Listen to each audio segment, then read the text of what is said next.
নমস্কাৰ। ছেপ্টেম্বৰৰ 15 তাৰিখৰ পৰা আৰম্ভ হ'ব তৃতীয় আৰু চতুৰ্থ বৰ্গৰ পৰীক্ষা। বহুত কেণ্ডিডেটৰে সপোন যে এইবাৰ এটা চাকৰি লাভ কৰিব লাগে। মোৰ কেণ্ডিডেট আছে আপোনাৰ তৃতীয় আৰু চতুৰ্থ বৰ্গত এপ্লাই কৰা ল'ৰা ছোৱালীৰ সংখ্যা হ'ল 11 লাখতকৈ অধিক। তাৰে ভিতৰত 7,000 মানুহে চাকৰি লাভ কৰিব। এতিয়া কথাটো হ'ল সেইসকল কেণ্ডিডেটৰ কি হ'ব যিসকলে এইবাৰ গেট 3 গেট 4ত চাকৰি লাভ নকৰিলে। সেইসকল কেণ্ডিডেটৰ কি হ'ব যিসকলে এইবাৰ এপিয়াৰ হ'ব নোৱাৰিলে, যিসকলে এইবাৰ কোৱালিফাই হ'ব নোৱাৰিলে।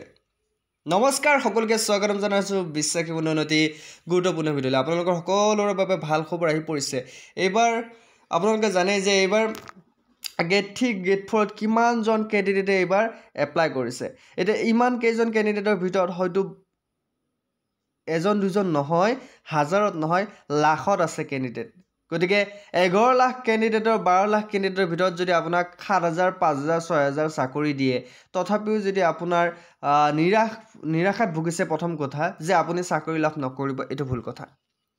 পোনপ্ৰথমতে আপোনালোকে ট্ৰাই কৰিব লাগিব নিজকে, নিজৰ যিখিনি স্কিল সেইখিনি ডেভেলপ কৰিব লাগিব, নিজৰ আপোনাৰ কমজুৰিখিনি আপুনি বিচাৰি পাব লাগিব। চ' তেতিয়া আপোনালোকে এটা চাকৰি লাভ কৰিব পাৰিব। কেইটামান ইম্পৰ্টেণ্ট আপডেট আহিছে। মুখ্যমন্ত্ৰী ডাঙৰীয়াই এই বিষয়ত এটি গুৰুত্বপূৰ্ণ আপডেট দিছে। যিসকল কেণ্ডিডেটে এইবাৰ গেট 3 আৰু গেট 4 পৰীক্ষাত চাকৰি লাভ কৰিব নোৱাৰিলে, চৰকাৰে তেওঁলোকৰ কাৰণে কি সুবিধা আনিছে বা আপোনালোকে যদি আপোনালোকৰ চাকৰি নহয় তেতিয়াহ'লে আপোনালোকক চৰকাৰে কি দিব, নিশ্চয়কৈ এই বিষয়ত ডাঙৰ কথা। গতিকে এটা ভিডিঅ' আছে মোৰ হাতত মুখ্যমন্ত্ৰী ডাঙৰীয়াই, সেই ভিডিঅ'টো মই দেখুৱাই দিম মুখ্যমন্ত্ৰী ডাঙৰীয়াই কি কৈছে। তাৰ আগতে কেইটামান কথা কৈ লওঁ। আপোনালোকে জানে এইবাৰ কেণ্ডিডেটৰ সংখ্যা বহুত বেছি, হয়নে? এইবাৰ কেণ্ডিডেটৰ সংখ্যা কিমান আছে? কমে 12 লাখমান আছে। এই 12 লাখ কেণ্ডিডেটৰ ভিতৰত যদি আপুনি চাকৰি লাভ কৰিব লাগিব, যদি আপুনি চাকৰি লাভ কৰিব বিচাৰে, তেনেহ'লে আপোনালোকে কি কৰিব লাগিব?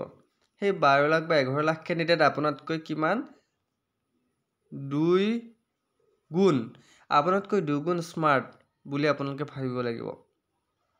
গতিকে তেনেকুৱা ধৰণৰ কম্পিটিশ্যন এখনত নামিবলৈ আপোনালোকে নিজৰ মাইণ্ডটো কি কৰিব লাগিব? শ্বাৰ্প কৰিব লাগিব। নিজৰ মাইণ্ডটো আপোনালোকে বেলেগ ঠাইত কনভাৰ্ট কৰিব নালাগিব।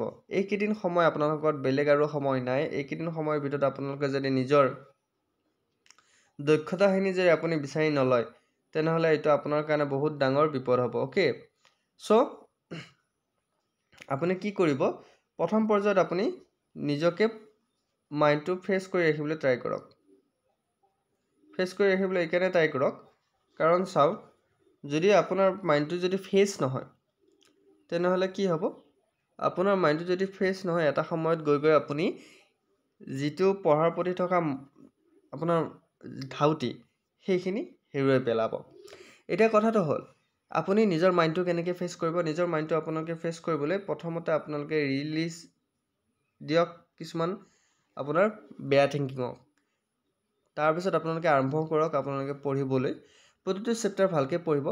মুখ্যমন্ত্ৰী ডাঙৰীয়াই আপোনাৰ এটা কথা উল্লেখ কৰিছে, আপোনাৰ যদি চাকৰি নহয় তেওঁলোকে নতুনকৈ এবাৰ স্কিল ডেভেলপমেণ্টৰ ওপৰত কাম কৰিব। স্কিল ডেভেলপমেণ্টৰ ওপৰত কিয় কাম কৰিব? আপোনালোকে জানে বৰ্তমান যদি আপোনাৰ হাতত এটা হাতৰ কাম থাকে, কিমান আপোনালোকৰ এটা ভাল বিষয়। কাৰণ চাওক, আপোনালোকৰ ওচৰে পাঁজৰে কিছুমান এনেকুৱা মানুহ দেখা পাইছে যি কাপোৰ চিলাই, দৰ্জী কাম কৰি ঘৰ এখন চলাই আছে, যিয়ে বাঁহ বেতৰ কাম কৰি ঘৰ এখন চলাই আছে, যিয়ে আন কিবা হাতৰ কাম কৰি ঘৰ এখন চলাই আছে। এতিয়া ভাবক, তেওঁলোকে যদি চাকৰিৰ পিছত দৌৰি থাকিল হয়, তেওঁলোকৰ ঘৰখন জানো চলিলে হয়? নিশ্চয়কৈ নচলিলে হয়।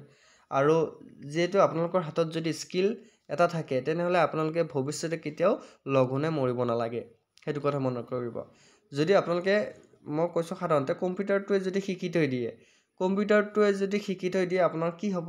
পিছৰ পৰ্যায়ত আপুনি যদি পইচা পাতি ইনকাম আপুনি কৰিব বিচাৰে বা আপুনি চাকৰি নাপায়, তেনেহ'লে সৰুকৈ এখন দোকান দি, অনলাইনৰ শ্বপ এখন দিও বা চাইবাৰ কেফে এখন দিও আপুনি চলিব পাৰিব।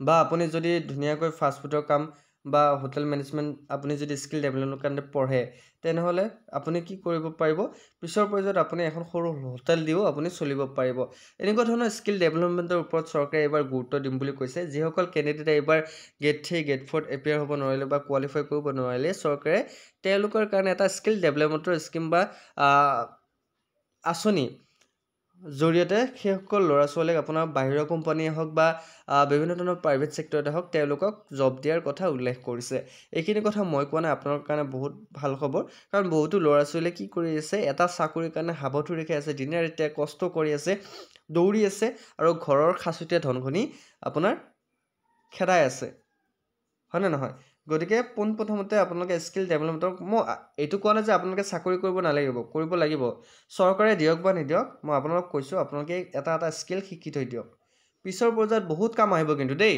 যদি আপুনি বয়সত পৰে তেতিয়াও কাম আহিব গতিকে স্কিল ডেভেলপমেণ্টটো most important every human okay প্ৰতিজন মানুহৰ কাৰণে বহুত দৰকাৰী হাতৰ কাম কৰিব জানিব লাগে এতিয়া হাতৰ কাম যদি নাজানে আজিৰ দিনত কি হৈছে ল'ৰা ছোৱালীবিলাক বাঁহ বেতৰ কাম কৰিব পাহৰি গৈছে এটা সময়ত এনেকুৱা হ'ব আমি বাঁহ বেতৰ যিবিলাক কাম সেইবোৰ চাবলৈ আমাৰ মিউজিয়ামত যাব লাগিব আগতে কি আছিল আমাৰ ঘৰত ককা আইতা আছিল ককা আইতাই কি কৰিছিল বাঁহ বেতৰ কাম কৰিছিল ঘৰত আমাৰ খুৰাহঁতে বাঁহ বেতৰ কাম কৰিছিল কিন্তু আজিৰ ল'ৰা ছোৱালী চাবচোন বাঁহ বেতৰ কাম প্ৰায় সংখ্যক নাজানেই বুলি ক'ব লাগিব গতিকে সেইবোৰ স্কিল ডেভেলপমেণ্টৰ কাম শিকিব পাৰিলে আপোনালোকৰ ভাল গতিকে মই ইয়াতে মুখ্যমন্ত্ৰী ডাঙৰীয়াই কি ঘোষণা কৰিছে সেই বিষয়ে মই আপোনালোকক দেখুৱাই দিম আৰু ভিডিঅ'টো যদি ভাল লাগে লাইক কমেণ্ট শ্বেয়াৰ লগত আমাৰ বিশ্বাসী মন্দিৰ চেনেলটো ছাবস্ক্ৰাইব কৰি দিব নাপাৰিব গতিকে বহুত ইম্পৰ্টেণ্ট আপডেট মুখ্যমন্ত্ৰী ডাঙৰীয়াই ঘোষণা কৰিছে চ' আমি চাম আহকচোন আমি স্কিলৰ কাৰণে অসমত বহুত ডাঙৰ পৰিকল্পনা হাতত লৈছোঁ আজিও মোৰ মিটিং আছে যেনে এই বছৰে মই এটা সৰু উদাহৰণ দিছোঁ 11 লাখ ল'ৰা ছোৱালীয়ে তৃতীয় আৰু চতুৰ্থ বৰ্গৰ পৰীক্ষাত অৱতীৰ্ণ হৈছে চাকৰি পাব 7,000 বাকী ল'ৰা ছোৱালীখিনিক আমি কি কৰিম স্কিল এডুকেশ্যন স্কিল ট্ৰেইনিং আৰু বিভিন্ন জায়গাত বিভিন্ন ভাৰতবৰ্ষৰ কোম্পানী আদিত আমি তেওঁলোকক কেনেকৈ নিয়োগ কৰিব পাৰোঁ যেনেকৈ আমি নিয়োগৰ বাবে স্বচ্ছ পৰীক্ষা পাতিছোঁ বিকল্পভাৱে চাকৰি নোপোৱা ল'ৰাখিনিৰ কাৰণেও আমি কি কৰিব পাৰোঁ তাৰো চিন্তা চৰ্চা আমি কৰি আছোঁ আৰু মই ভাবোঁ যে ইয়াৰ বিকল্প হ'ল স্কিল এডুকেশ্যন আৰু কোনোবা এটা দিন আপোনালোকৰ লগত মই আমাৰ মন্ত্ৰী জয়ন্ত মল্ল বৰুৱা বা মই নিজেও কথা পাতিম যে স্কিলৰ ক্ষেত্ৰত আমি কেনেকুৱা ধৰণৰ ব্যৱস্থা লৈছোঁ শিক্ষা বিভাগে কলেজতে স্কিল এডুকেশ্যনক মেইন ষ্ট্ৰীমিং কৰাৰ বাবে বহুতখিনি কাম হাতত লৈছে তাৰ বিষয়েও আমি আলোচনা কৰি আছোঁ যাতে কলেজত পঢ়ি থাকোঁতেই আমি স্কিল এটা বিশেষ স্কিল এটা আহৰণ কৰিব পাৰোঁ কাৰণ সকলোতো ACS নহয় সকলো APS নহয় সকলো শিক্ষক নহয় শিক্ষয়িত্ৰী নহয় লিমিটেড স্কোপ আছে কিন্তু এই লিমিটেড স্কোপৰ মাজত আমি যদি তেওঁলোকক স্কিল এডুকেশ্যন দিব পাৰোঁ তেতিয়াহ'লে বহুত ডাঙৰ এটা সমস্যাৰ সমাধান হ'ব এডুকেশ্যন ডিপাৰ্টমেণ্ট আৰু স্কিল এডুকেশ্যন দুইটাই এই দিশত কাম কৰি আছে এটা বেলেগ ইছ্যুৰ ওপৰত কৰে আজি আৰু নালাগে বাংলাদেশ বৰ্ডাৰলৈ আজি গোটেই অসমতে ছাত্ৰীসকল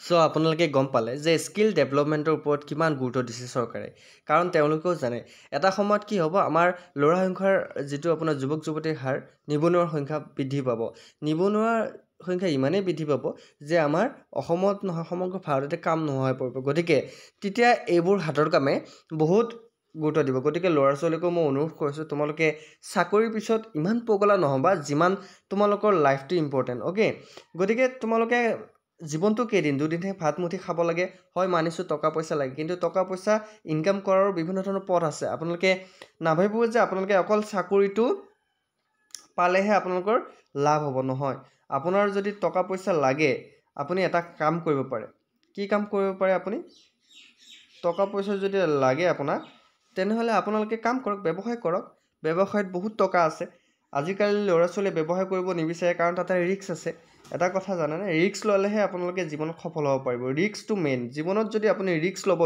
নোৱাৰে তেনেহ'লে আপোনালোকে লাইফত সফল হ'ম বুলি আপোনালোকে নাভাবিব বহুত ডাঙৰ ডাঙৰ ব্যক্তি আছে যে জীৱনত ৰিস্ক লৈছে এতিয়া আপোনালোকে যদি ৰিস্ক লৈ দিনে ৰাতিয়ে যদি 24 ঘণ্টা পঢ়ায় নিশ্চয়কৈ আপুনি চাকৰি পাব গতিকে মেইন কথা হ'ল আপুনি ৰিস্ক ল'ব লাগিব ভয় খাব নালাগিব জীৱনটোত ভয় মানে কি জীৱনটো হ'ল আপোনাৰ 50-60 বছৰ আজি সময়ত এই 50-60 বছৰত যদি আপুনি জীৱনটোত যদি কিবা এটা কৰিব নোৱাৰে বা ঘৰখনক বা আপুনি যোৱাৰ পিছত যদি কিবা এটা দি থৈ যাব নোৱাৰে তেনেহ'লে আপোনাৰ লাইফটো বৰবাদ গতিকে কিবা এটা কৰি থৈ যাওক কিবা এটা দি থৈ যাওক আৰু নিজেও কষ্ট কৰক ঘৰখনকো চম্ভালক চ' সকলোকে ধন্যবাদ জ্ঞাপন কৰিছোঁ ভিডিঅ'টো শেষলৈকে চোৱাৰ বাবে এইটো আপডেট আহিছিল চ' আপডেটটো দিলোঁ চ' এনেকুৱা ধৰণৰ আপডেট আৰু লাগতিয়াল ভিডিঅ'সমূহ পাই থাকিবলৈ আমাৰ বিশ্বাসী বন্ধু চেনেলটো ছাবস্ক্ৰাইব কৰি দিবলৈ নাপাৰিব যদিও ভাল লাগে আৰু লগ বন্ধুকো শ্বেয়াৰ কৰিব আজিলৈ মানে উন্নত ভিডিঅ'ত আকৌ লগ পোৱাৰ প্ৰতিশ্ৰুতি জয় হিন্দ জয় অসম